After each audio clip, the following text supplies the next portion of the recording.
మేషరాశి. ఈ రాశి వారికి రోజు కొంత కలిసి వస్తుంది. అదృష్టం వరించే అవకాశాలు ఉన్నాయి.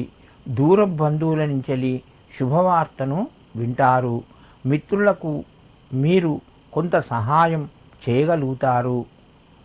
సంఘం లోపల గౌరవ మర్యాదలు పెరుగుతాయి.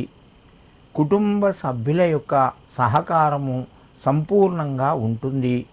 మేషరాశి వారు ఈరోజు నవగ్రహాల లోపల గురుగ్రహానికి నమస్కరించి మీ పనులు ప్రారంభించండి. మీకు మరింత శుభయోగం కలుగుతూ ఉంటుంది. వృషభ రాశి. ఈ రాశి వారికి రోజు అనుకూలంగా చెప్పుకోవచ్చును. ముఖ్యమైన పనులు ముందుకు వెళ్తాయి. బంధువుల యొక్క సహకారం కొంత తగ్గుతూ ఉంటుంది.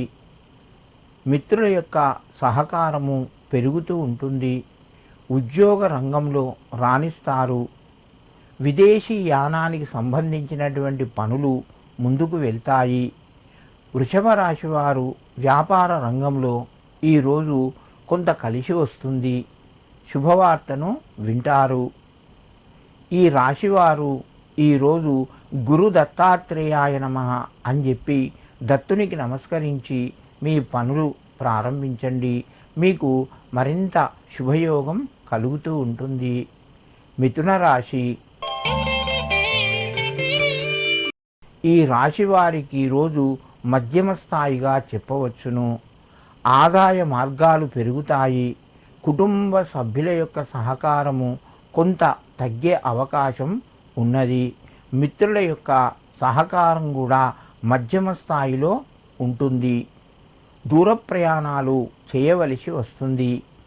ఆరోగ్యపరంగా అనుకూలంగా ఉన్నాయి. శుభవార్తను వింటారు. మిథున రాశి వారు ఈరోజు లక్ష్మీ నరసింహస్వామినే నమః అని చెప్పి 5 సార్లు చదువుకొని నరసింహస్వామికి దండం పెట్టి మీ పనులు ప్రారంభించండి. మీకు మరింత శుభయోగం కలుగుతూ ఉంటుంది.